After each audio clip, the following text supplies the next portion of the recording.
Are you an empath? If so, I have some very important information that I want you to stick around for. Check this out. Are you aware that you could experience a sudden onset of chronic fatigue due to a significant crash in energy levels? So there's two things that happen. So we take on a variety of emotional responsibilities, right?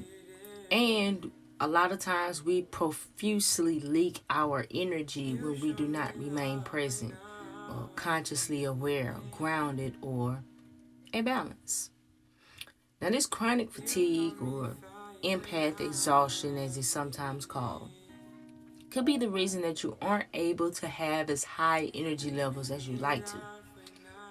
Empath exhaustion is a condition where empaths, or people who are particularly sensitive to the emotions of others, become overwhelmed and depleted by the emotional energy that they absorb from their surroundings. Now, essentially, empaths can become emotionally drained from absorbing and processing the feelings and experiences of others. Now, this can lead to the feelings of fatigue, burnout, and even physical symptoms like headaches or digestive problems. Now, to prevent empath exhaustion, empaths often need to take certain steps to protect and guard their energy so that they can recharge their emotional batteries. Now, oftentimes, empaths feel drained when having to spend a lot of time around other people. It's these interactions that can cause us to develop emotional exhaustion. You see, our thoughts, emotions, and feelings, they all wreak havoc on our internal system. And there's consequences that can be dire to our health when we do that, especially when we're dealing with the emotions of others. Regular periods of solitude is very necessary when it comes to empaths. It's to help to accommodate that energy that you absorb so that you can bring yourself back into balance. Now, when we don't have the space to do this, there can be repercussions. We can find ourselves having insomnia. That's due to our minds being overactive when everything is still and quiet and we're no longer being stimulated by external stimuli.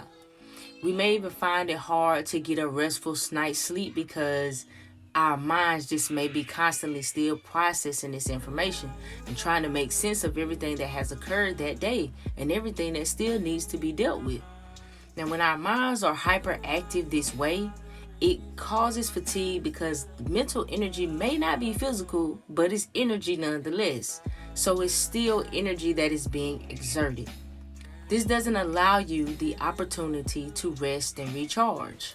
The issue is when this becomes a pattern, it can have an effect on your energy field. And because you aren't able to get the proper rest and recharge when it's needed. So when we allow our thoughts to ramble and we cannot be in the present moment, and when we revisit the hurt and trauma from our past, those emotionally charged feelings are linked to our memories. And those experiences, it can provoke us to feel emotions such as fear, anxiety, resentment, panic, paranoia. And your brain is now convinced that you are under attack or that you're dealing with a threat that's sending your body into a survival mode. So when this happens, the brain sends signals to the adrenals to produce hormones. And those hormones release a surge of energy.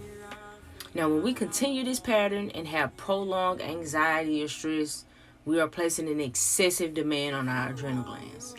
The adrenal glands are beneficial when we are under stress.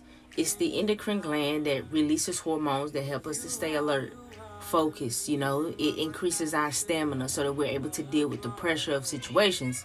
But when we overstimulate our adrenal glands and they keep producing energy, it causes a conflict when we try to rest or sleep. And not only that, now you have an excessive amount of these things being released into your bloodstream.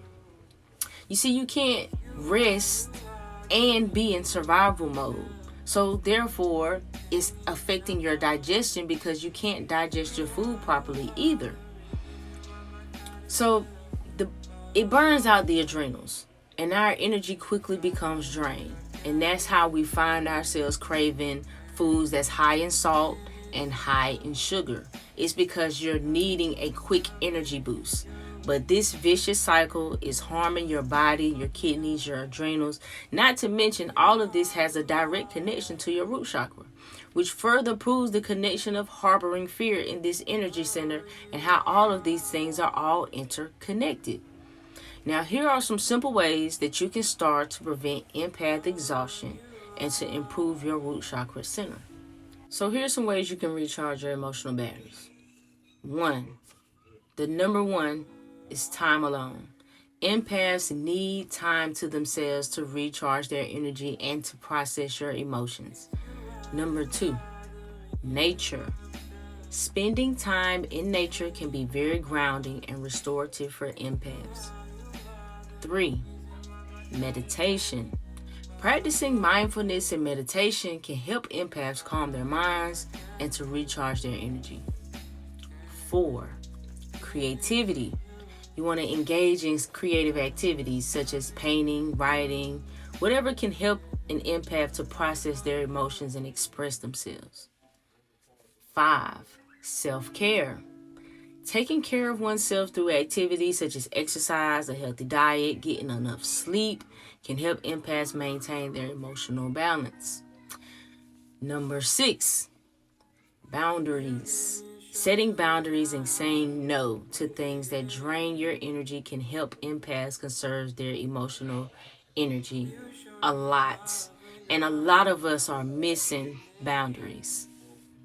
Number 7, positive relationships. Now, surrounding oneself with positive, supportive relationships can help empaths feel uplifted and energized. Ultimately, finding what works best for each individual is key to recharging emotional batteries and preventing empath exhaustion. I hope you find this information helpful today.